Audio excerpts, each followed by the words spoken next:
ನಮಸ್ಕಾರ ಸ್ನೇಹಿತರೆ, ಇವತ್ತು ಈ ವಿಡಿಯೋ ಮಾಡ್ತಾ ಇರೋ ಉದ್ದೇಶ ಅಂದ್ರೆ ತುಂಬಾ ನೋವಿಂದ ಮಾಡ್ತಾ ಇದೀನಿ.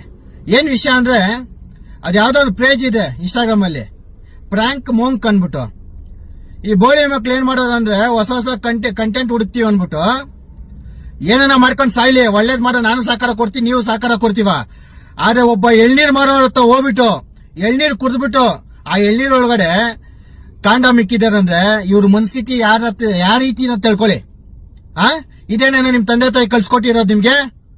ಏಯ್, ಕಷ್ಟ ಬಿದ್ದೆ ರೈತ ಬೆಳೆದಂತ ಎಳ್ನೀರ್ನ ಪಾಪ ಒಬ್ಬ ಕಾರ್ಮಿಕ ತಂದಿ ಅವರು ಜೀವನ ಸಾಗದ ಕೂಡ ಎಳ್ನೀರು ಅವರು ಮಾಡ್ತಾ ಇದ್ರೆ ನಿಮ್ಮ ತೆವಳಿಗೆ, ನಿಮ್ಮ ಲೈಕ್ಸ್ ವ್ಯೂಸ್ ಕಮೆಂಟ್ಗೋಸ್ಕರ ಬೋಳಿ ಮಕ್ಳ ಆ ಅಪ್ಪಂದು ಎತ್ಕೊಂಡು ವಿಡಿಯೋ ಹಾಕಿದೀವಲ್ಲ, ನಿಮ್ ತಂದೆ ವಯಸ್ಸವರು ಅವ್ರ ಮನೆಗಳವ್ರು ಏನಾಗಿರ್ಬಾರ್ದು ಅಲ್ಲ ಕಣ. ಅದ್ ಹೆಂಗ ಹುಡ್ಸು ನಿಮ್ ತಂದೆ ತಾಯಿಗಳು ನಿಮ್ನ, ಇಂತ ನನ್ ಮಕ್ಳು, ಇಂತ ಮನಸ್ಥಿತಿ ನನ್ ಮಕ್ಕಳನ್ನ ಪೊಲೀಸ್ ಇಲಾಖೆ ಇದ್ದವ್ರಿಗೂ ಅವ್ರ ಮೇಲೆ ಕ್ರಮ ಜರುಗಿಸಿಲ್ಲ, ವಿಡಿಯೋ ಡಿಲೀಟ್ ಮಾಡೋರೆ.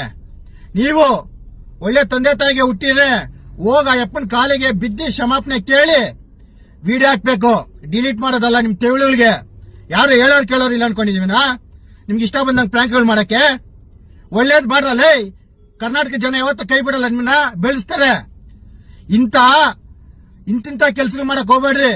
ನೀವ್ ಹಾಕಿದೀವಲ್ಲ ವಿಡಿಯೋ, ನಾಳೆ ನಿಮ್ ಮನೆಗಿರೋ ಹೆಣ್ಮಕ್ಳು ನಿಮ್ಮ ಅಣ್ತಮ್ಮಂದ ಹೆಣ್ಮಕ್ಳು ನೋಡ್ತಾರಲ್ಲ, ಹೆಂಗಿರ್ತೈತೆ, ಉರಿತೈತಾ?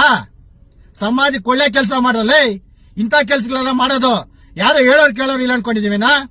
ದಯವಿಟ್ಟು ಇವಾಗ ಈ ವಿಡಿಯೋ ನೀನು ನೋಡ್ತೀಯ, ಹೋಗ ಅಪ್ಪನ ಕಾಲಿಗೆ ಬಿ ಕ್ಷಮಾಪಣೆ ಕೇಳಬೇಕು. ಇಲ್ಲ ಅಂದ್ರೆ ಬೆಳಗ್ಗೆ ನಿನ್ ಮೇಲೆ ನಾವ್ ಏನ್ ಕ್ರಮ ಜರುಗಿಸಬೇಕು ಕಾನೂನಲ್ಲಿ, ನೀನ್ ತಕ್ಕ ಪಾಠ ಕಲಿಸ್ಬೇಕಂತ ಹೇಳಕ್ ಇಚ್ಛೆ ಪಡ್ತೀನಿ. ಮೈ ಮೇಲೆ ದಿಗ್ಲಬಾಯಿ ಇಟ್ಕೊಂಡು ಜೀವನ ಮಾಡ್ರಿ.